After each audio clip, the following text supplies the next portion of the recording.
صل وسلم دائما أبدا على حبيبك.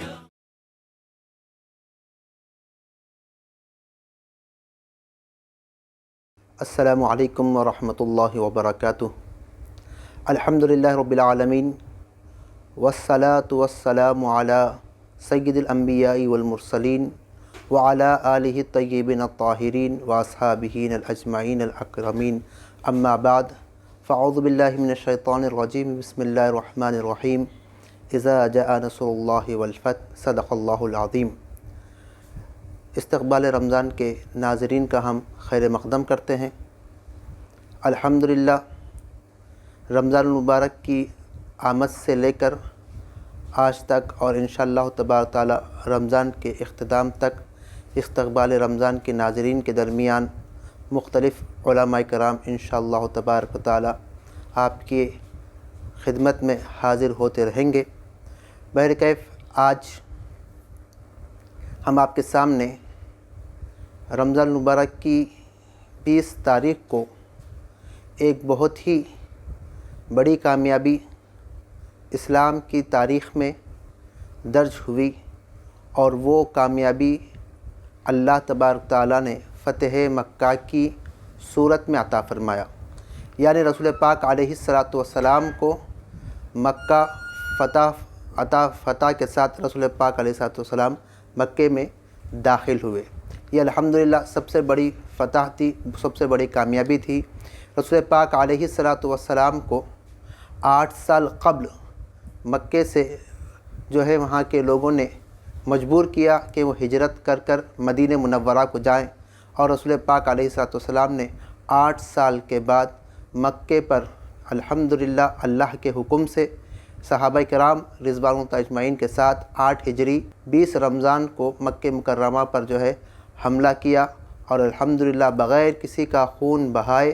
اللہ تبارک تعالیٰ نے رسول پاک علیہ الصلاۃ والسلام کو فتح نصیب فرمائی. اس کی تفصیلات کچھ یوں ہیں کہ اگر اس کی ہم تفصیلات میں جائیں تو بہت ساری باتیں ہمارے گوش و گزار ہو سکتی ہیں، مگر میں آپ کے سامنے مختصر میں آپ کے سامنے بات رکھوں کہ فتح مکہ کے دن ہوا کیا اور اس کی وجوہات کیا ہیں. تو اس کے وجوہات بہت ساری ہیں، مگر آپ یہ بات یاد رکھیں کہ کفار نے رسول پاک علیہ الصلاۃ والسلام کے ساتھ، یعنی کفار مکہ نے رسول پاک علیہ الصلاۃ والسلام کے ساتھ چند معاہدے کیے تھے. تو ایک دوسرے کے درمیان صلح ہوئی تھی، مگر کفار نے اپنے پر وعدے خلافی کی. اس کی بنا پر رسول پاک علیہ الصلاۃ والسلام نے مکہ معظمہ پر حملے کی تیاری کی، اور وہ الحمدللہ 12 رمضان کو یہاں سے نکل کر 8 ہجری 12 رمضان کو نکلے، اور 20 رمضان کو رسول پاک علیہ الصلاۃ والسلام مکہ مکرمہ میں فتح کے ساتھ فاتح کہلاتے ہوئے رسول پاک علیہ الصلاۃ والسلام مکے میں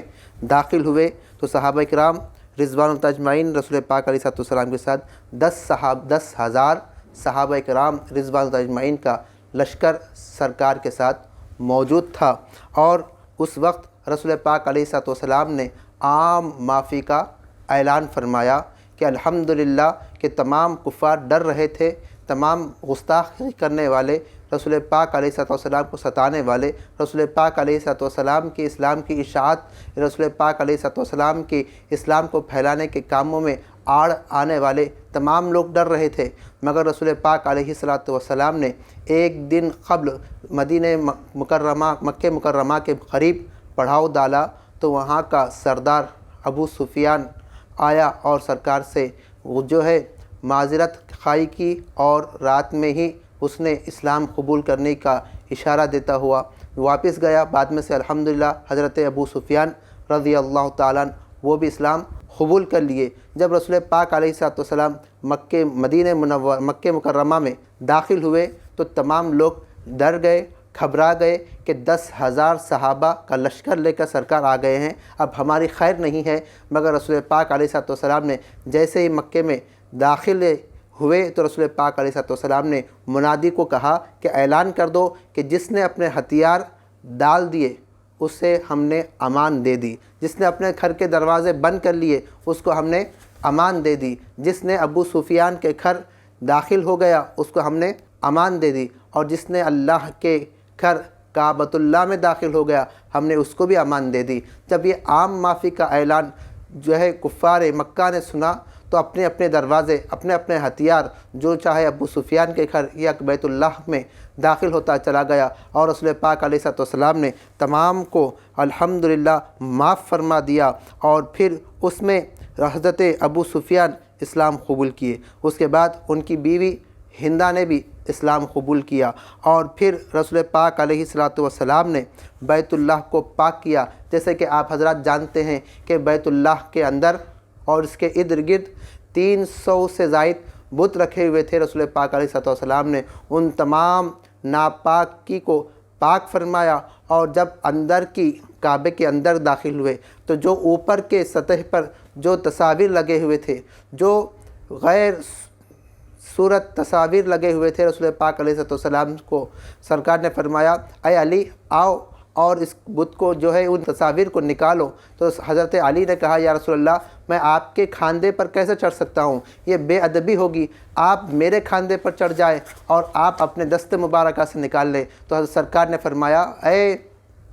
علی تم نبوت کے بوجھ کو سنبھال نہیں سکو گے۔ تو حضرت علی رضی اللہ تعالیٰ کو سرکار نے کھاندے پر چڑھایا، اور پھر حضرت علی نے تمام بتوں کو جو اوپر لگے ہوئے تھے، جو اوپر سطح پر نصب کیے گئے تھے، ان تمام کو گرا دیا۔ اس کے بعد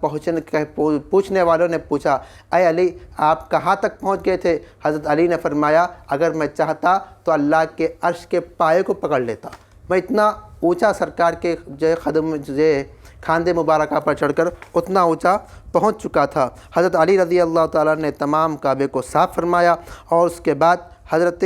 عثمان بن طلحہ جو کعبے کی چابی جن کے پاس تھی، اس حضرت سرکار نے ان کے ہاتھ میں کعبے کی چابی عطا فرمائی۔ اور پھر مضبوط روایتوں سے یہ بات ثابت ہے کہ آج تک 1450 سال گزرنے کے بعد بھی آج تک انہی کے خاندان میں کعبے کے دروازے کی چابی آج تک انہی کے خاندان میں ہے۔ تو الحمدللہ سرکار نے انہیں چابی عطا فرمائی، اور اس کے بعد کعبہ پاک ہوا۔ اس کے بعد نماز کا وقت ہوا تو حضرت بلال رضی اللہ تعالیٰ عنہ کو حسب سابقہ سرکار نے فرمایا بلال اذان دو، اور اذان بھی دو تو کعبے کے چھت پر دو۔ تو جب حضرت